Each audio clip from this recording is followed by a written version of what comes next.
अच्छा है दीदी। ये जो तुम करना चाह रहे हो और कर नहीं पा। तो हेलो दोस्तों, आज अपन बात करने वाले हैं खिलौना एपिसोड 1 से 4 तक। तो आप स्टार्टिंग में देखोगे कि यहाँ पे वेदिका और श्रुति बातें कर रहे होते हैं। इतने में विजय एक लड़का को लेके आता है जो कि इसके कजन का लड़का होता है और यह रौनक है जिसका अभी कुछ ही दिन पहले एक्सीडेंट हो रखा होता है। और विजय बताता है कि तुम्हारे पापा मेरे अच्छे फ्रेंड है, इसलिए मैंने तुमको मेरे घर पे ला लिया हूँ और अब किसी भी चीज़ की ज़रूरत तुमको पड़ेगी तो तुम्हारी यहाँ पे दो चाची हैं, किसी को भी बता सकते हो।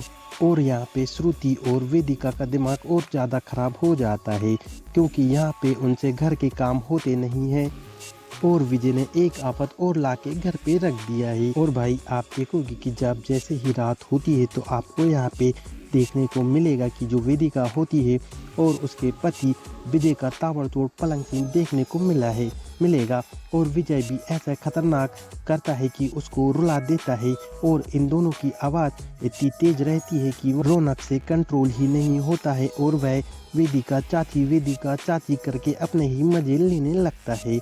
और आप देखोगे कि जब कुछ टाइम पश्चात उन दोनों का सीन खत्म होता है तो यहाँ पे बेचारे विजय ने तो वेदिका को बहुत ज़्यादा दुख दिए है क्योंकि वह इस तरह से करता है कि उसे बहुत तकलीफ होती है और ना ही उसे वह सुख मिल पाता है। इतने में श्रुति आती है और उसकी मलहम लगा देती है। तो श्रुति बोलती है कि मुझे सब पता है, मुझे कुछ बताने की ज़रूरत नहीं है। तो वेदिका बोलती है कि तुम्हारा ही सही है दीदी, तुम्हारे पति यहाँ पे है ही नहीं। और बेचारी को श्रुति को उसका पति का भी सुख नहीं मिल पाता है क्योंकि उसका पति तो शहर में रहता है और साल में एक आध बार ही कहीं आता है। और फिर आप देखोगे कि आपको देखने को मिलेगा अगली सुबह यहाँ पे जो वेदिका रहती है वह रौनक के लिए खाना लेके जाती है। तो रौनक बोलता है कि मैं खाऊंगा कैसे, मेरे हाथ में तो चोट लगी है, आप ही खिला दो। तो वेदिका को तो गुस्सा आता है, आप इसको खाना भी खिलाना पड़ेगा क्या। तो बेचारी क्या करे, मजबूर है, उसके घर का मेहमान जो होता है। लेकिन यहाँ पे रौनक तो उसे गंदी नज़र से ही देखता है क्योंकि रौनक उसकी लेना चाहता है।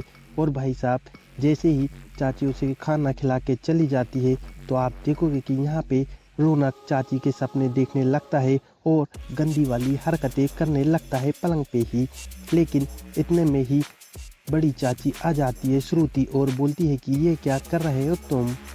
तो रौनक बोलता है कि तुम यहाँ पे और क्या कर रहे हो। तो श्रुति बोलती है कि वही जो तुम करना तो चाहते हो लेकिन कर नहीं पा रहे हो। श्रुति का भी पति वहाँ पे होता नहीं है और बेचारी प्यासी रहती है तो वह इसे ही खिलौना बनाती है और भाई साहब इसके साथ वह सब करने लगती है क्योंकि बेचारी बहुत दिनों की प्यासी रहती है।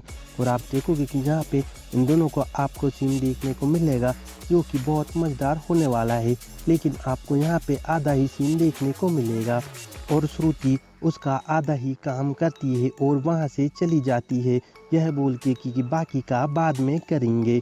लेकिन भाई साहब इसका तो बहुत ज़्यादा दिमाग खराब हो जाता है। और आप देखोगे कि जब अगली सुबह होती है आपको देखने को मिलेगा या वेदिका और श्रुति बात कर रहे होते हैं। इतने में श्रुति बोलती है कि ये लोग खाना रौनक को खिला के आ जाओ। तो भाई साहब इधर जो वेदिका होती है वह रौनक के लिए खाना लाती है और उसे खिलाने लगती है। लेकिन बेचारा रौनक तो इसकी लेने के चक्कर में ही रहता है तो बस इसी के ख्वाब देखता रहता है और कैसे इसे बजाना है वही देखता रहता है और सपने में ही खो जाता है और भाई साहब उसकी उंगली को चूसने लगता है। तो यहाँ पे वेदिका उसके ऊपर गुस्सा हो जाती है और ये क्या हरकत है चिल्ला देती है। तो इधर रौनक तो भाई साहब उसकी सुट्टी पुट्टी गुल हो जाती है और घबरा जाता है और बोलता है कि चाची मुझे रात में नींद नहीं आई थी, उस चक्कर में गलती से हो गया, आप किसी को बताइए नहीं।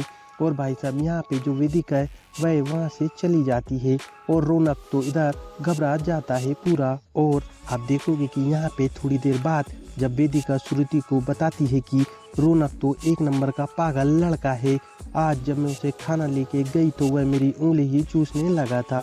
तो इधर श्रुति बोलती है कि कुछ नहीं हुआ है, बस वह अभी जवान लड़का है तो वह इस चक्कर में कुछ हो सकता है, तुम्हें किसी को कुछ बताने की ज़रूरत नहीं है। तो वेदिका बोलती है ठीक है दीदी, आप जैसा कहोगे मैं वैसा ही करूँगी। और आप देखोगे कि जब अगली सुबह होती है, विजय बहुत ज़्यादा परेशान हो जाता है और बोलता है कि भाभी अब बस आप ही हो जो कुछ कर सकती हो। रौनक बोल रहा है कि अब मुझे इस घर पे अच्छा नहीं लग रहा है, मैं अपने गांव जाना चाहता हूँ।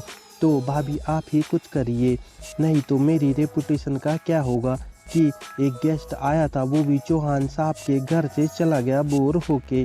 तो भाभी बोलती है ठीक है मैं कुछ करती हूँ। और आप देखोगे कि यहाँ पे श्रुति भाभी उसके कमरे में जाती है और भाई साहब दरवाज़ा लगा देती है।